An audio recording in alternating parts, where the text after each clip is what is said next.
Salut les gens, c'est Ada-chan et bienvenue sur ma chaîne. Aujourd'hui, je voulais vous faire une vidéo sur mon retour au Japon après 8 ans. Pour ceux qui ne le savent pas, j'ai vécu au Japon à l'époque avec mon copain qui est devenu mon mari entre 2014 et 2017 et on n'y était pas retourné depuis pour X raisons, notamment on a déménagé dans un autre pays, là en ce moment on habite en Suède. Et voilà, je voulais vous faire une vidéo sur tout ça, comment le voyage s'est passé, est-ce qu'il y a des choses qui ont changé, et aussi ce que ça fait de voyager avec un enfant de 5 ans. Allez, c'est parti! On va commencer par le commencement, le gros changement, le prix des billets d'avion. Alors là, je m'y attendais pas du tout. Je m'étais renseignée un petit peu, mais au moment de prendre les billets, ce qu'il faut savoir, c'est qu'à la base, c'était un cadeau pour les 40 ans de mon mari, et donc je les ai pris en avance. Ça pouvait pas être une surprise totale parce qu'il fallait qu'il pose ses jours et tout. Donc au moment de prendre les billets d'avion, donc je regarde pour aller à Nagoya, parce que nous on s'arrêtait pas à Tokyo. Et en fait, je devais arranger des choses aussi avec nos amis sur place. Je me mets d'accord sur les dates et je regarde les billets. Pour vous dire, à l'époque, donc quand on est arrivé fin 2014, les billets, je sais pas pourquoi je m'en souviens, c'est précis, ils nous avaient coûté 541 €. Et là, on était à plus de 1000 € par personne. Et ensuite, on a eu des tribulations avec la compagnie aérienne qui a annulé les billets à la dernière minute, fallait en reprendre en catastrophe. Ça mérite une autre vidéo.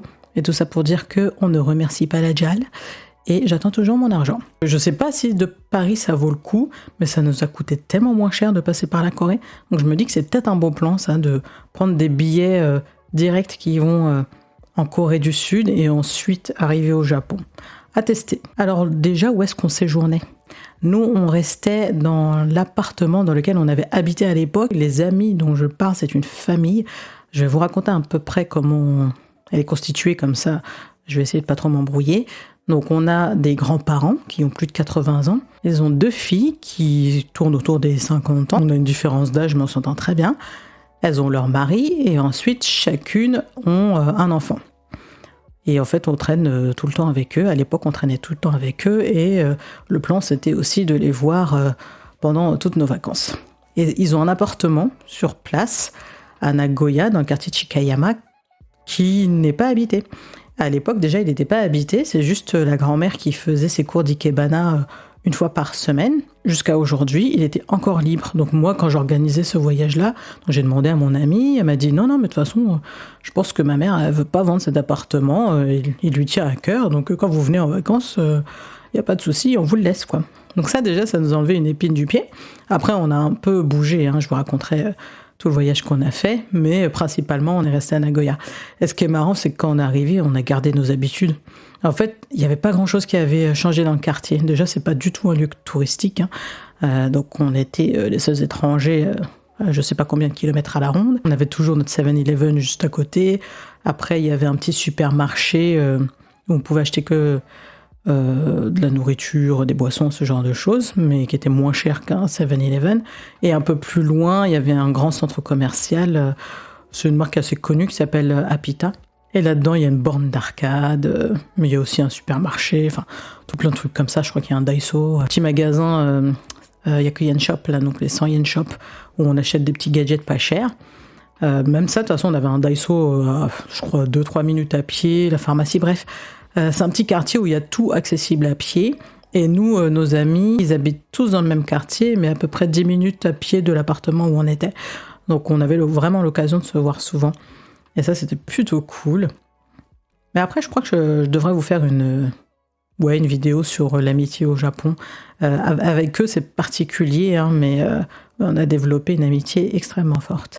Ça faisait vachement plaisir de les revoir. Ils n'avaient jamais vu mon fils, notre fils. Et on était contents de pouvoir les représenter. Puis surtout, les grands-parents, ils se font vieux. Ça nous tenait vraiment à cœur de pouvoir tous se revoir et qu'ils puissent voir notre fils. Voilà, donc petite vie de quartier, les premiers jours, déjà on s'est pris le jet lag dans la tête. La différence aussi, c'est l'âge. On est arrivé, on était début de trentaine la dernière fois qu'on était venu. Et là, on approche la quarantaine. Moi, j'ai vu la différence. Perso, ça a dû me prendre une bonne semaine pour me mettre dans le rythme. Mais en mode, j'étais fracassée. J'étais vraiment, vraiment épuisée. Après, peut-être aussi, il y avait le stress, parce qu'avant, on avait eu un mariage en France, et puis après, il y avait des billets d'avion. Il y avait peut-être tout ça qui rentrait en compte, mais j'étais claquée H24, quoi. C'était pareil pour mon mari. Et le fils, ça va, lui, bon, allez, je pense qu'au bout de 2-3 jours, il s'était remis dans le rythme. Et pas de souci avec lui. D'ailleurs, l'avion, ça s'est super bien passé. Parce que mon enfant, c'est plutôt un hyperactif, hein, et je me suis dit, oh là là, les 11 heures d'avion, là, parce qu'on avait des escales forcément, ça allait être compliqué, mais le plus long vol, il faisait 11 heures, et au final, il était tranquille. Il y avait pas mal de dessins animés, il y avait des jeux, il aimait bien la nourriture, donc en soi, le vol s'est passé smooth. On est parti au Rairaite le lendemain de notre arrivée, donc ça c'est une chaîne de ramen, je sais même pas si elle est connue, c'est mon mari qui me l'avait fait découvrir à l'époque, et en soi, c'est pas les ramen, je pense, les meilleurs du monde, mais il y a un goût de nostalgie. Et puis le bouillon, il est gras, il est bon, il y a ton œuf mariné, leur œuf mariné, il est vachement bon. Et ouais, c'est un petit... Il avait pas changé de place, moi, franchement, j'ai adoré. Il y avait les mêmes choses au même endroit, il n'y a pas grand-chose qui avait changé, et tu reprends vite tes habitudes, en fait. Moi, j'allais au 7-Eleven, il faisait super chaud. Il faisait super chaud, c'était l'été. On est parti tout le mois de juillet. Et on est rentré début août. Donc j'allais au 7-Eleven, je prenais ma petite glace Morinaga, celle que je préfère, c'est une sorte de gaufre à l'intérieur, il y a de la glace vanille et un craquant au chocolat. Il y avait ça, il y avait mon thé, la bouteille de thé vert bien amer, là, celle-là je l'adore. Donc je prenais toujours la même chose. Et ouais, tu retrouves tes petits trucs là, les petits beignets que je prenais au petit déjeuner à l'époque, ils étaient toujours là. Donc ça, c'était bien. Qu'est-ce qui a changé au quotidien ? Moi, je dirais qu'on se prenait moins le regard. Parce que même si on n'était pas dans un quartier touristique, à l'époque, vraiment, quand on se baladait, on croyait qu'on venait de Mars. Que ce soit mon mari qui est breton blanc, yeux verts, mais après il est très grand, et moi qui suis noire, on dirait qu'on venait de Mars. Et les enfants, dès qu'ils nous voyaient, soit ils essayaient de nous parler en anglais, allô, allô, soit ils me regardaient souvent, moi, ils me pointaient du doigt en mode mité, mité, parce que c'était la première fois de leur vie qu'ils voyaient une femme noire. Mais là, il y a pas eu de ça. Il y a personne qui avait l'air choqué de nous voir. Je pense que peut-être qu'il y a plus de représentation à la télé, je ne saurais pas vous dire, ça fait longtemps que j'avais pas été au Japon, et même si je suis des chaînes de personnes qui vivent au Japon et tout ça, c'est des sujets qui touchent pas tout le temps, et puis surtout souvent ils sont à Tokyo, et là personne n'avait l'air choqué. Et d'ailleurs un truc qui changeait par rapport à avant, c'est que quand on nous parlait en japonais directement, alors qu'à l'époque ils essayaient de parler anglais, ou sinon ils disaient directement on parle pas anglais, donc ça va être compliqué, ou voire ils refusaient de communiquer. Et là en fait je sais pas, peut-être que dans leur tête, ils se disent « Ah ouais, maintenant, les étrangers qui viennent, ils apprennent un peu de japonais. » Donc, ils enchaînent directement en japonais. Il était un peu usé, là, notre japonais. Il était un peu fatigué, même si on avait repris quelques cours en ligne et tout, avec des applications. Il a fallu se remettre dedans. Après, ce qui est bien, c'est que dans la famille japonaise avec qui on s'entend bien, hein, nos amis, il y a une des filles qui parle très bien anglais, et il y en a une qui le parle, mais quasiment pas. Donc, avec elle, on n'a pas le choix. Donc au final, tu reprends vite tes habitudes et tu reprends un peu ton niveau de langue, parce que faut bien communiquer, quoi. Même mon petit, qui parle déjà 3 langues, hein, parle français, anglais, suédois, il commençait à prendre les mots de base. Il s'entendait super bien avec eux. Après, les enfants, ils n'ont pas besoin de la langue pour communiquer. Et franchement, on s'est tapé des bonnes barres de rire et des bons moments, des bonnes sorties au resto et tout. On a fait beaucoup de restos avec eux, beaucoup. Et ouais, donc voilà, ça c'était notre vie dans le quartier de Shikayama. Donc c'était aller au supermarché, faire la borne d'arcade avec le petit, pour pas qu'il s'ennuie trop. Il y avait un parc à côté aussi, un parc à jouer. Après, la chaleur, moi, je vais pas dire oui, je suis noire, je suis habituée, non. Il fait plus de 40 degrés à l'ombre, c'est compliqué. Vers la fin, en fait, on se disait qu'on sortait pas avant 16-17 heures, parce que le soleil il cognait, et même pour le petit c'était compliqué. Donc ça c'est un truc que je conseillerais si vous venez avec des enfants, notamment des enfants qui sont assez petits et que c'est le plein été. Louer une voiture.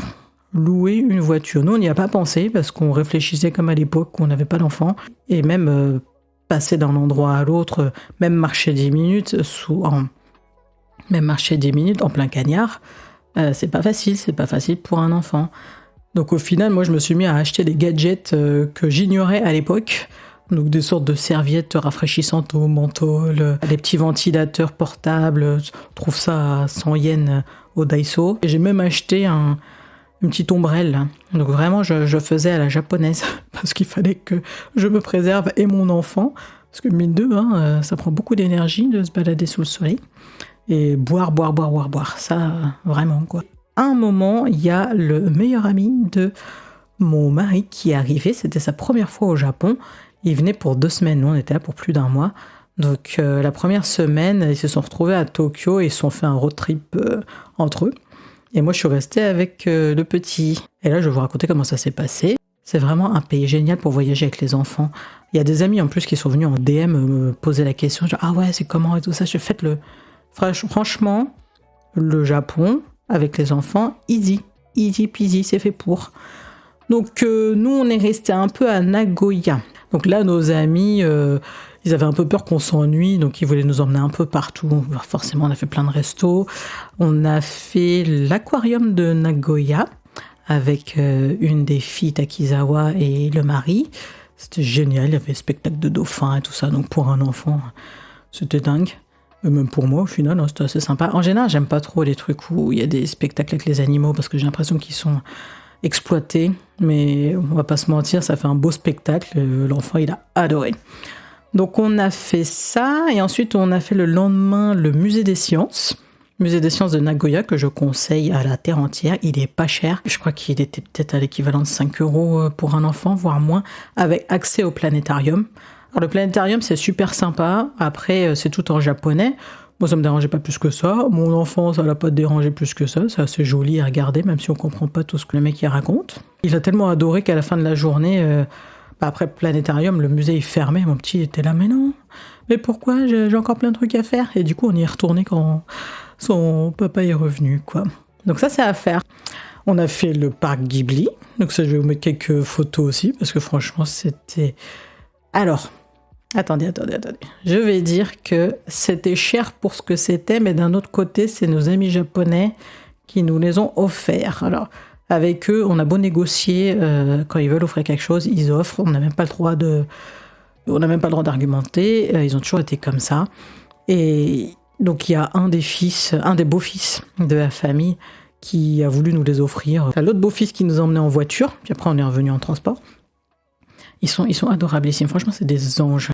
C'est pas pour vous pousser à acheter le livre, mais en fait, comme on suit tout ce qu'ils ont fait pour nous dans ce livre-là, le livre s'appelle Japan Rhapsody, si ça vous intéresse, voilà. Parce qu'il s'est passé plein de trucs positifs et négatifs, mais eux, c'était vraiment notre soupape, quoi. Ils sont adorablissimes.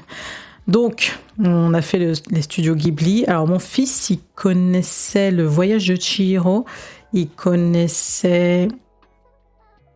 Non, il connaissait pas Princesse Mononoke, il connaissait Totoro, forcément, et Kiki la sorcière. Kiki la sorcière, c'est un dessin animé qu'il a regardé en boucle pendant un moment. Apparemment, les billets sont trop chers pour ce que c'est, parce que, en fait, nous, on avait les billets de base, et après, sur place, si tu veux faire d'autres trucs, genre comme entrer dans le monde de Princesse Mononoke, il faut payer. Enfin bref, il y a plein de petits trucs comme ça où... Enfin, t'es censé te déambuler, c'est surtout un parc à visiter, c'est pas un truc avec des attractions. Je crois qu'il y a 1 ou 2 attractions, mais genre des petits manèges pour enfants, quoi. Il y a la warehouse, je sais plus comment on dit en français, l'entrepôt, qu'on peut visiter à la fin, et c'est là où on a vraiment tout l'univers Ghibli qui est à l'intérieur, et ça faisait du bien, parce que tout le reste est en extérieur à 40 degrés. Moi, je suais, alors je suis désolée pour les détails, mais je suais les cuisses. Je crois que ça m'était pas arrivé depuis... 5-10 ans, facile, je dégoulinais de sueur. L'entrepôt, il est à l'intérieur, il est climatisé. Là, je vous laisse admirer les photos, mais vraiment, c'était beau à faire, mais je disais à mon mari, si j'avais dû le payer pour moi-même, je l'aurais pas fait. C'est trop cher pour ce que c'est. Donc voilà. Studio Ghibli, nous après on est partis entre mère et fils, on est partis à Tokyo parce que je voulais faire une petite surprise à mon fils, il est fan de Harry Potter, oui déjà à 5 ans, je suis désolée, j'ai craqué, je lui ai montré les 2 premiers films et il est extrêmement fan, donc on a fait les studios Harry Potter de Tokyo et on a fait Tokyo Disney Sea, pas le Disney classique parce qu'il ressemble à celui de Paris, et que je le connaissais très bien aussi. Et mon fils, il n'est pas très Disney, donc voilà, je me suis dit Disney 6 va être sympa. Il y a l'attraction Frozen, je crois que c'est un des seuls dessins animés qu'il a regardé. Et à la fin, il y avait un spectacle pour clôturer, pour la fermeture du parc, et il était magnifique. Le problème, c'est qu'il a plu, mais il a plu toute la journée ce jour-là. Mais ça s'est super bien passé. En fait, voyager avec un enfant, déjà, 5 ans, il paye pas les transports. Et il n'a pas payé le Shinkansen. Donc ça, déjà, ça fait faire des économies.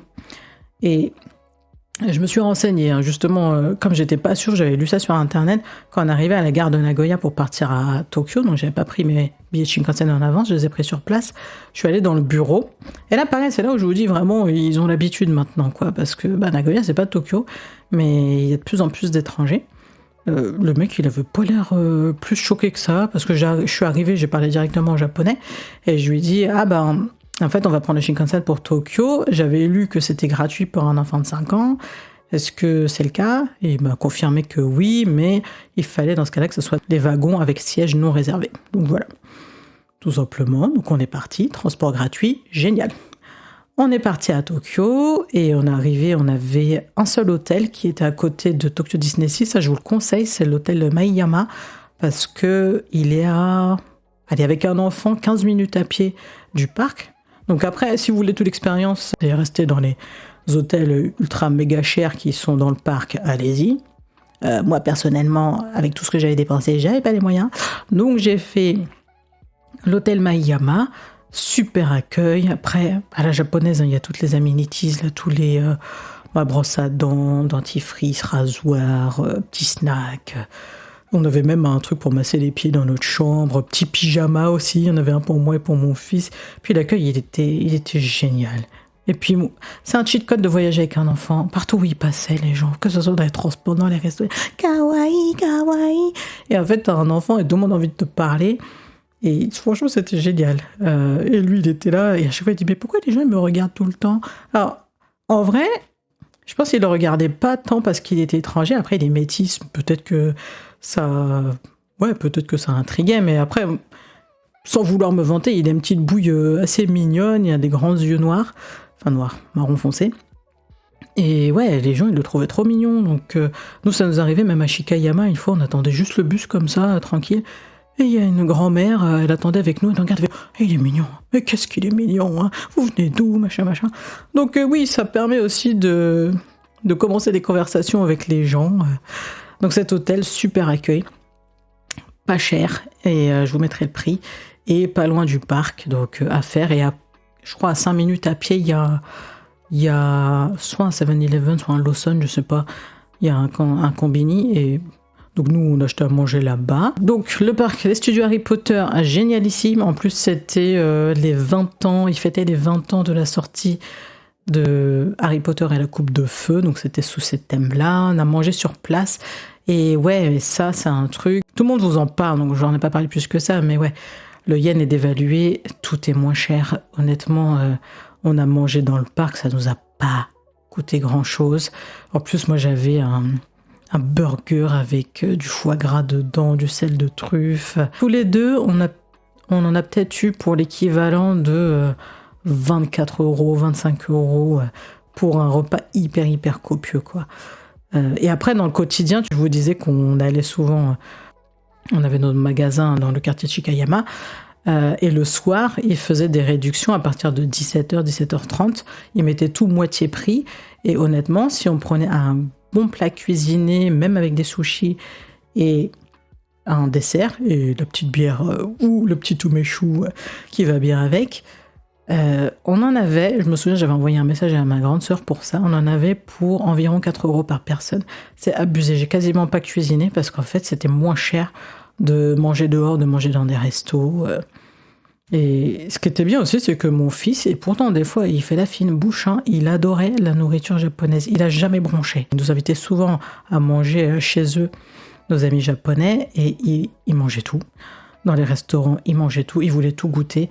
Pendant un moment, même quand on était au musée des sciences, on est parti dans un 7-Eleven, il voulait manger des chips au poisson. Je fais, mais quoi?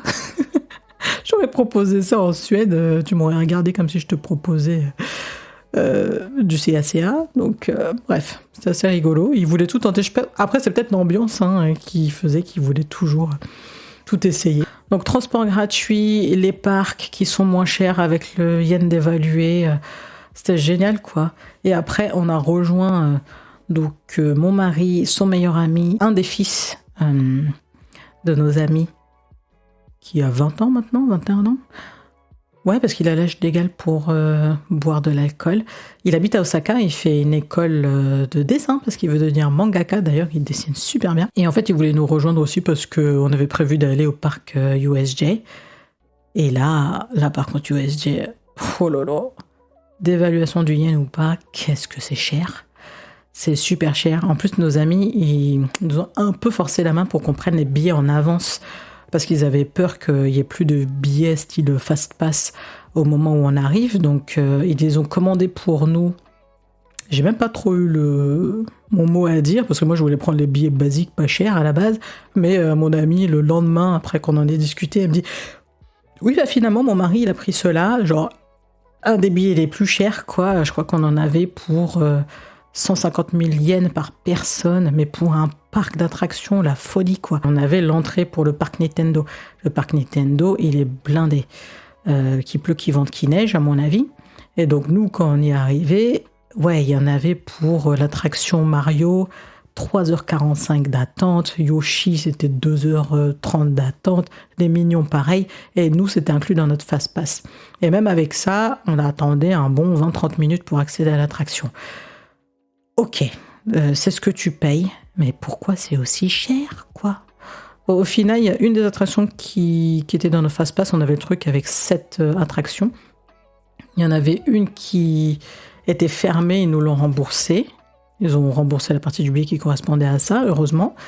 Et après, voilà, on a fait les studios Harry Potter, on avait l'accès à ça. Malheureusement, mon fils, il était à 1 ou 2 centimètres de pouvoir faire l'attraction qui est dans le château. Je ne vais pas trop vous spoil ce que c'est si vous ne l'avez pas fait. Et après, il pouvait faire que le vol de l'hippogriffe, mais il a surkiffé, c'était sa première montagne russe du genre, donc il a adoré, ça lui a fait un peu passer sa peine. Le fils de notre ami, en fait, quand il a vu que mon petit, il était déçu, et c'est pas un enfant qui pleure et qui fait des caprices, mais il était déçu, il avait un peu de petites larmes qui coulaient. Il a fait genre qu'il partait aux toilettes, et il est revenu, il avait acheté un gros chapeau Mario à mon fils. Ils sont trop, quoi. Bref, j'en parle avec beaucoup de tendresse, je les adore.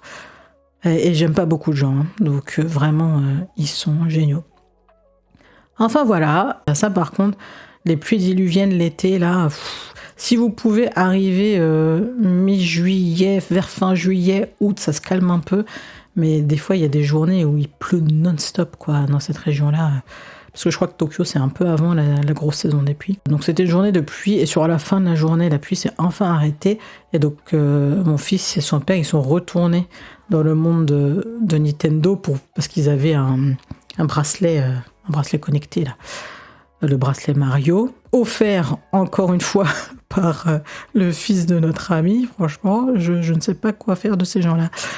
Et donc ils sont partis pour gagner des points et tout. Donc on a terminé la journée comme ça. Après on a mangé dans un famille resto.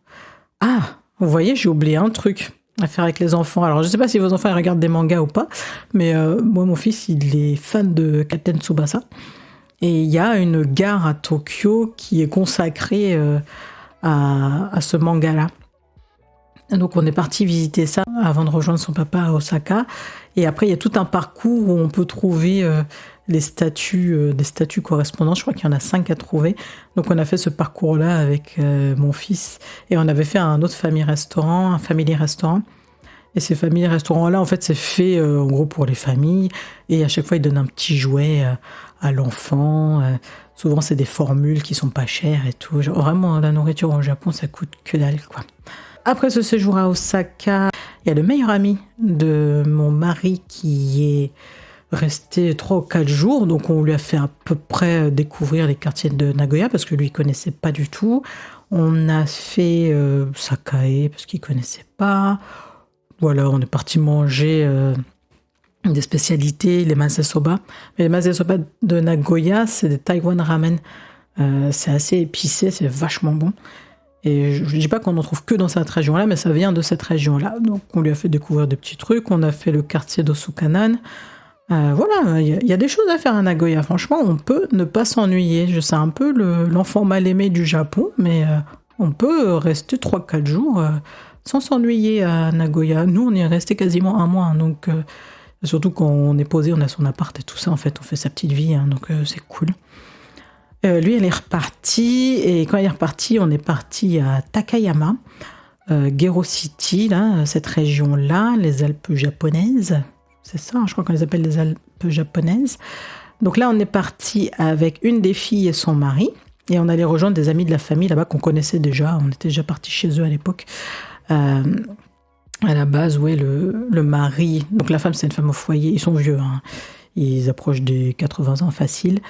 Et ils ont une super belle baraque dans les rizières, dans les montagnes au Japon. On adorait cet endroit en fait à l'époque, et donc ils nous ont autorisés à aller dormir là-bas chez eux. On voulait pas rester trop longtemps parce qu'on sait qu'ils étaient assez âgés et tout, mais ils étaient contents de nous recevoir. Encore une fois, ils ont donné plein de cadeaux à mon fils, plein de snacks, plein de petits trucs. Et voilà, donc le premier jour, en fait, on a un peu visité les alentours. On a fait les mégalithes de Takayama, soit de Takayama ou les mégalithes de Gero. C'est vraiment à faire si vous aimez bien un peu ce genre de site archéo.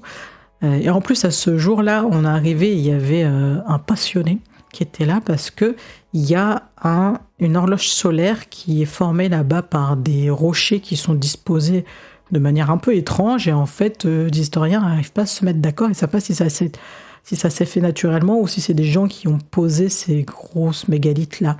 Et en fait, ça donne l'heure. Et à un moment, en fait, on est arrivé pile au moment où il allait être 14h. Et donc, il y a un groupe de Japonais, ils nous voient, ils voient qu'on est étrangers, parce que nos autres amis, ils étaient un peu plus loin. Et ils nous crient, il fait « Nihongo wakaru, Nihongo wakaru ». Et on fait « ouais », mais bon, après, ils enchaînent et tout ça. Mes amis, ils arrivent. Et ils nous expliquaient, en fait, qu'il allait être 2h et que du coup, on allait voir bientôt 2 points de soleil se former sur une des pierres. Et donc on a pu observer ça avec eux, on a un peu discuté, et puis après on est parti mettre les pieds dans la rivière, il faisait encore très très chaud. Ensuite on est parti faire un ashiyu dans le centre-ville de Takayama, et ensuite on est parti rejoindre la famille dans cette magnifique maison. On a fait un barbecue, on a fait des petits fireworks, comment on dit en français, des petits feux d'artifice le soir. Ils avaient acheté ça pour mon petit. Et franchement, l'ambiance, elle était géniale. Le lendemain matin, on est parti promener leur petit chien. Là, ils ont un Akita Inu qui est trop mignon. Donc mon fils était bien content de le promener. On est parti se baigner en bas de la rivière. Mais pareil, le soleil, il cognait trop. Donc on n'a pas pu rester longtemps. On est rentré, on a mangé. Puis après, on les a laissés, on est parti. On a fait un onsen sur le chemin, Mikinosato, un truc comme ça. Pour le coup, c'était pas un sento, c'était un onsen. Dans le quartier de Chikayama où on séjournait, ou habitait, je sais pas exactement comment dire, il y a un sento dans lequel on allait assez souvent. D'ailleurs, on y allait avec mon petit, je pensais qu'il allait détester, parce que comme je vous l'ai dit, il est un peu hyperactif. On s'est dit, ouais, lui, aller traîner dans les bains comme ça, et regarder l'heure qui tourne, il va pas kiffer, il a adoré. Parce que c'est grand, il y a plusieurs bains, il y a un sauna, Bref. C'était un onsen. Je vous le remets là si je retrouve le nom. Et ce jour-là, il y avait un bain au citron, il y avait des sortes de box de bois sèches individuelles. Faut que je vous montre la photo pour que vous vous rendiez compte. Et il y avait un kamaburo. C'est une sorte de sauna, mais on est assis au sol. C'était assez intéressant, franchement, j'ai adoré. Et on sent que c'est un hôtel qui essaie d'attirer des étrangers parce qu'ils commencent à mettre des pamphlets en anglais. Ils avaient mis un truc un peu Instagram en mode ouais, parlez de nous. Donc ils essaient, hein, franchement. C'est vrai que souvent les gens se plaignent qu'il y a beaucoup beaucoup de touristes parce qu'ils font que la route dorée. Pourtant Takayama c'est connu, mais après comme cet hôtel onsen il n'est pas vraiment sur la route de Takayama, si tu connais pas, tu le trouveras jamais en fait. En tout cas c'était magnifique. On est rentré et puis après il nous restait que quelques jours pour profiter de nos amis du Japon. Donc nous dans le quartier, en plus ce que j'adore moi, c'est quand on n'est pas dans dans les endroits trop connus, c'est qu'il y avait des sanctuaires, mais magnifiques. Il y en a un qu'on a fait avec mon fils, il n'y avait personne. Il est trop beau et il n'y a personne.